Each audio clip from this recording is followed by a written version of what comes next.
3 जनवरी 2026 को US forces ने Trump के हुक्म पर वेनेजुएला पर हमला कर दिया। उन्होंने इस ऑपरेशन को एब्सोल्यूट रिजॉल्व का नाम दिया। यूएस फोर्सेस ने कुछ घंटों के अंदर अंदर वेनेजुएला के सदर निकोलस मेडुरो और उनकी वाइफ को गिरफ्तार कर लिया। ये कोई छोटा हमला नहीं था, बल्कि ये 50 साल पुराने तेल के बदले की कहानी है। इस हमले का प्लान डोनाल्ड ट्रंप ने 2024 के इलेक्शन से पहले बनाया था। अमेरिका ने वेनेजुएला पर हमला क्यों किया? सऊदी अरेबिया से ज़्यादा तेल होने के बावजूद भी वेनेजुएला की इकोनॉमी क्यों कोलैप्स हुई? और अमेरिका वेनेजुएला पर कब्जा क्यों करना चाहता है? आइए सारे राज खोलते हैं।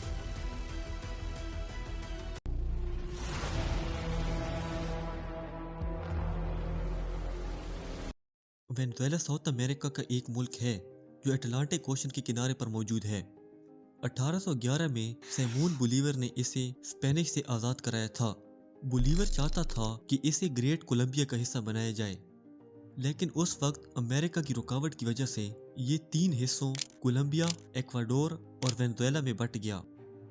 इसका एरिया 9 लाख स्क्वायर किलोमीटर है और इसकी आबादी 2 करोड़ 80 लाख है। 1960 के बाद इस मुल्क में तेल के ज़खायर मिले। उन ज़खायर में इतना ज़्यादा तेल था कि पूरी दुनिया को दिया जा सकता था। वेनेजुएला की सरकारी तेल की कंपनी PDVSA एक दिन में 3 मिलियन बैरल तेल निकालती थी। उनकी मईशत का 95% हिस्सा तेल पर डिपेंड करता था। 1998 तक तकरीबन हर कंपनी मिलियन बैरल तेल निकालती थी। 1999 में वेनेजुएला के इलेक्शन हुए और उनमें ह्यूगो चावेज़ वेनेजुएला के प्रेसिडेंट बने। उन्होंने लाखों डॉलर्स स्कूलों, अस्पतालों और दूसरे सोशल कामों में लगा दिए। जब पूरे मुल्क की मईशत सिर्फ तेल पर डिपेंड कर रही थी तो उसमें बहुत ज़्यादा करप्शन हुई। चावेज़ 1999 से 2013 तक वेनेजुएला के प्रेसिडेंट रहे। इस टाइम के दौरान $300 बिलियन गायब हुए। 2013 में कैंसर की वजह से चावेज़ की डेथ हो गई।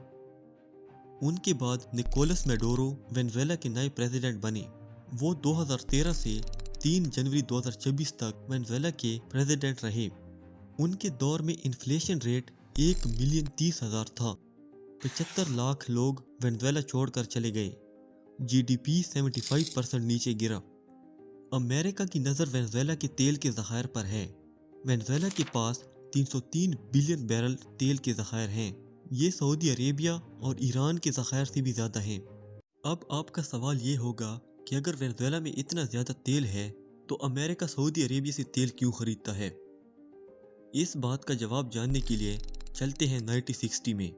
1960 में ईरान ने एक ऑर्गेनाइजेशन OPEC बनाई, यानी organisation of petroleum exporting countries. इस ऑर्गेनाइजेशन में सिर्फ वो कंट्रीज थी जो तेल को एक्सपोर्ट करती थी। अभी भी पूरी दुनिया में तेल यही ऑर्गेनाइजेशन कंट्रोल करती है। 1973 में जब इसराइल और अरब ममालिक के दरमियान योम किप्पुर वार हुई तो OPEC ने अमेरिका पर तेल की पाबंदी लगा दी। इससे अमेरिका में तेल का बहरान हो गया।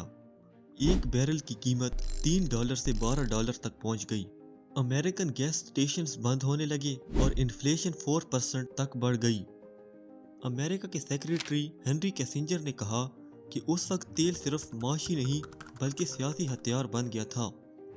सऊदी अरेबिया के शाह फैसल ने वाज़े ऐलान किया कि अगर इसराइल वापस अपने इलाकों में ना गया तो तेल मुकम्मल बंद हो जाएगा।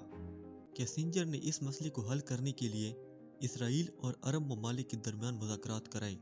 उसके बाद अमेरिका पर लगाई गई पाबंदी वापस हटा दी गई। किसिंजर ने फिर से मईशत को स्टेबल करने पर जोर दिया। उस वक्त अमेरिका वेनेजुएला से भी तेल ले रहा था, लेकिन अपनी ज़रूरत को पूरा करने के लिए उन्हें सऊदी अरेबिया से भी तेल लेना पड़ता था। 1990 के बाद वेनेजुएला में बहुत ज़्यादा तेल के ज़खायर मिले और वेनेजुएला दुनिया की हाईएस्ट ऑयल एक्सपोर्टिंग कंट्री बन गई। अगर वेनेजुएला उसी हिसाब से अभी तक तेल निकालता तो आज वो दुबई से भी 10 टाइम्स ज़्यादा रिचर होता। लेकिन उस वक्त उन्होंने एक ऐसी गलती कर दी जिसकी वजह से उनकी इकॉनमी कोलैप्स कर गई। उन्होंने माशी तरक्की के लिए सिर्फ और सिर्फ तेल पर फोकस किया। उनकी सारी मईशत सिर्फ ऑयल रिजर्व पर ही खड़ी थी। उन्होंने ना इंफ्रास्ट्रक्चर पर ध्यान दिया और ना किसी और मंसूबे पर जिस पर वो डिपेंड करके अपनी इकॉनमी को वापस स्टेबल कर पाते। वेनेजुएला के ऑयल का एक मसला ये है कि वो बहुत ज़्यादा गाढ़ा है। उसे रिफाइन करने के लिए बहुत बड़ी मशीनरी और एक्सपर्ट वर्कर्स की ज़रूरत पड़ती है, इसलिए उसका रिफाइनिंग प्रोसेस बहुत ज़्यादा मुश्किल और कॉस्टली होता है। वेनेजुएला में रिफाइनिंग का काम सिर्फ एक्सन जैसी बड़ी बड़ी कंपनियां करती थीं। एक्सन 1870 में बनी थी और तब से ये तेल की तारीख का हिस्सा है। ये दुनिया की सबसे बड़ी तेल की कंपनी है। अभी भी अमेरिका की 90% रिफाइनरी को यही कंपनी कंट्रोल करती है।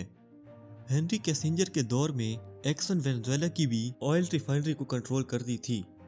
ये वेनेजुएला में 50% प्रॉफिट शेयर पर काम करती थी, लेकिन 1976 में वेनेजुएला ने PDVSA के जरिए तेल को कौमी मलकियत में ले लिया। उन्होंने एक्सन के $100 बिलियन के एसासे भी छीन लिए। ये वही एसासे हैं जिनको आज प्रेसिडेंट ट्रंप वापस लेने का दावा करते हैं। अब एक बार फिर से एक्सन को वेनेजुएला में 50% प्रॉफिट शेयर पर काम करने का मौका मिल सकता है। जब वेनेजुएला की सारी मईशत तेल पर खड़ी थी तो उसमें बहुत ज़्यादा करप्शन हुई। पहले वेनेजुएला तेल निकालने के लिए अमेरिका पर डिपेंड करता था, लेकिन जब ये सेल्फ डिपेंडेंट हुआ तो हर चीज़ अपने हाथ में लेना शुरू कर दी। 2007 में वेनेजुएला ने एक्सन के साथ कॉन्ट्रैक्ट ख़त्म कर दिया।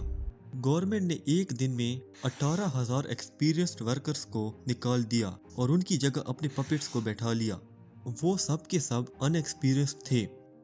ऑयल को रिफाइन करने के लिए हर कुछ सालों के बाद मशीनरी को बदलना पड़ता है, लेकिन वेनेजुएला की कंपनीज ने एक ही मशीनरी के साथ कई सालों तक ऑयल को रिफाइन किया। इसकी वजह से उनकी मशीनरी ख़राब हो गई और इतनी ख़राब हो गई कि उससे ऑयल को रिफाइन करना पॉसिबल नहीं था। एज अ रिज़ल्ट उनकी ऑयल इंडस्ट्री टोटली कोलैप्स कर गई। चूँकि उनकी मईशत का 95% हिस्सा ऑयल पर डिपेंड करता था, इसलिए जब ऑयल इंडस्ट्री कोलैप्स हुई तो उसके साथ मईशत भी तबाह हो गई।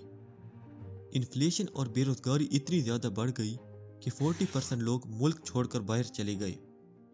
1973 में किसिंजर ने वेनेजुएला को अमेरिका का बैकयार्ड कहा था और उसका इरादा था कि वो वेनेजुएला के सारे ऑयल रिजर्व पर कब्जा करेगा, लेकिन कुछ मसाइल की वजह से वो ऐसा करने में कामयाब ना हो सका। उसके बाद उन्हें वेनेजुएला से तेल खरीदना पड़ता था, लेकिन 2013 के बाद एक बार फिर अमेरिका को वो मिशन पूरा करने का चांस मिल गया है। 2024 में इलेक्शन से पहले डोनाल्ड ट्रंप ने वेनेजुएला पर कब्जा करने का प्लान बनाया। उसने एक स्पीच में कहा था कि वो एक्सन की $100 बिलियन की प्रॉपर्टीज जो वेनेजुएला ने छीन ली थी वो एक्सन को वापस दिलाएगा।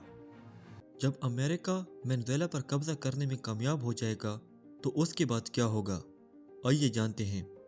पहले अमेरिका को ऑयल की ज़रूरत पूरी करने के लिए सऊदी अरेबिया से तेल खरीदना पड़ता था। जब वो वेनेजुएला पर कब्जा करने में कामयाब होगा तो वेनेजुएला उनका दूसरा सऊदी अरेबिया बनेगा, यानी वो ऑयल के लिए सऊदी अरब पर डिपेंडेंट नहीं रहेगा। एक्सन कंपनी को वेनेजुएला के सारे ऑयल रिजर्व्स 50% प्रॉफिट शेयर पर मिलेंगे। इस बार एक्सन के पास मशीनरी एडवांस्ड है, इसलिए पर डे बैरल्स की तादाद भी बढ़ जाएगी। इस काम से पूरी दुनिया में ऑयल की कीमतें कम होंगी, लेकिन इसका सबसे ज़्यादा फ़ायदा अमेरिका को होगा। वेनेजुएला के सारे ऑयल रिजर्व्स अमेरिका के अंडर होंगे। वो हर रोज़ 40 से 50 मिलियन बैरल्स बेचेंगे और उससे हासिल होने वाली रकम सिर्फ US ट्रेजरी में जाएगी। इस स्टेप से पूरी दुनिया को फ़ायदा हो सकता है, लेकिन दूसरी तरफ उसके नताइज भी भुगतने पड़ेंगे, क्योंकि जब अमेरिका का तेल का प्रॉब्लम हल हो जाएगा तो वो और ज़्यादा स्ट्रांग होगा और उनका इन्फ्लुएंस और ज़्यादा बढ़ जाएगा। आज के लिए बस इतना ही। फिर मिलते हैं किसी नई वीडियो में किसी नए टॉपिक के साथ।